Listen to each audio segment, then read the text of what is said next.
नमस्कार, मी माधुरी आणि तुम्हा सर्वांचं स्वागत आहे माधुरीज रेसिपी मराठीमध्ये। चला तर आज आपण फक्त 2च साहित्यांमध्ये एकदम कमी वेळात उपवासाची खीर बघतोय। एकदम छान टेस्टी उपवासामध्ये सर्व तेलकट आणि वातळयुक्त पदार्थ खाल्ल्यानंतर ही जर खीर खाल्ली ना खूप छान वाटेल। आणि थंड जर असेल खीर एकदम फ्रीजमधून काढून जर तुम्ही खाल्ली ना अप्रतिम लागते। आणि घट्टपणा तुम्ही बघू शकता, थिकनेस तुम्ही बघू शकता किती सुंदर आहे। आणि दिसायला जितकी सुंदर दिसते खायला तितकी छान लागते। आणि बनवायला फक्त आणि फक्त 10 मिनिटं लागतात, फार जास्तीचा वेळ लागत नाही, एकदम कमी साहित्यामध्ये तयार होते। आणि महाशिवरात्रीसाठी तुम्ही उपवासासाठी ही खीर नक्की बनवू शकता। सकाळ दुपार संध्याकाळ 3 वेळेस जर तुम्ही खाल्ली तर बाकीचं नाही खाल्लं तरी पूर्ण उपवास तुम्ही त्यावरती पकडू शकता। चला तर मग वेळ न घालवता पटकन रेसिपीला सुरुवात करूया।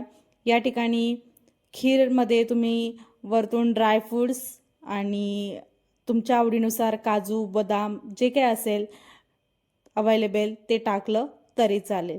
चला तर मग पटकन रेसिपीला सुरुवात करूया। या ठिकाणी मी पॅन ठेवलेला आहे, तुम्ही तुमच्या आवडीनुसार तूप किंवा मग तेल असं काहीही यूज करू शकता। या ठिकाणी मी 1 चमचा तूप या ठिकाणी यूज केलेला आहे आणि त्यामध्ये थोडेसे हलकेसे ड्रायफ्रुट्स मी आता तुपामध्ये टाकून घेत आहे।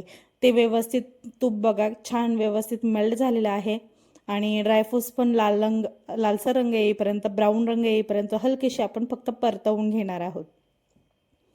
या ठिकाणी तुम्ही बघू शकता ड्रायफ्रुट्स जे आहे ना एकदम छान हलकेसे लालसर रंग येईपर्यंत परतवून झालेले आहे। आणि या ठिकाणी आपण गरम दुधाचा वापर करतोय। दूध थंड नसावं, दूध गरम केलेलं असावं आणि त्यामध्ये असलेली साय सुद्धा तुम्ही त्यामध्ये टाकून घ्या।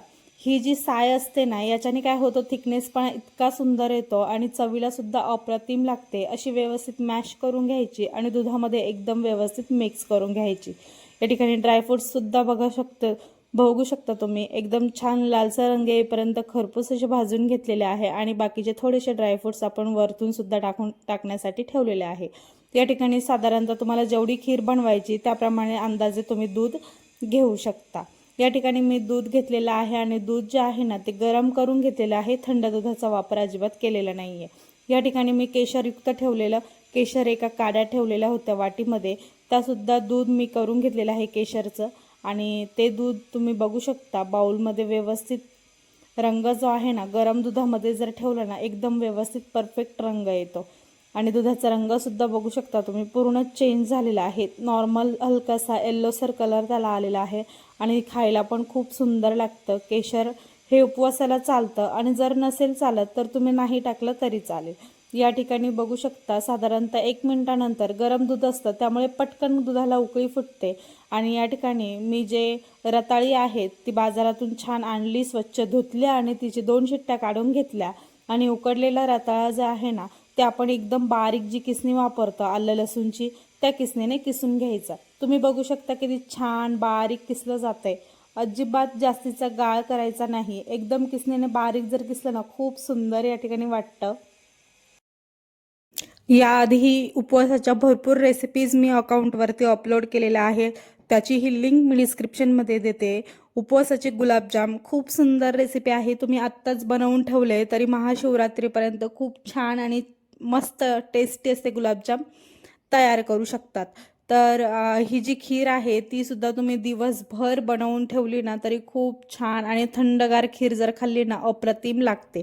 या ठिकाणी तुम्ही बघू शकता रताळी जे आहे ना छान व्यवस्थित किसणीने किसून घेतली आहे आणि साधारणतः दूध सुद्धा आटून आटून थोडंसं घट्टसर झालेलं आहे आणि रताळी टाकल्यानंतर ते थोडंसं अजून घट्ट होईल।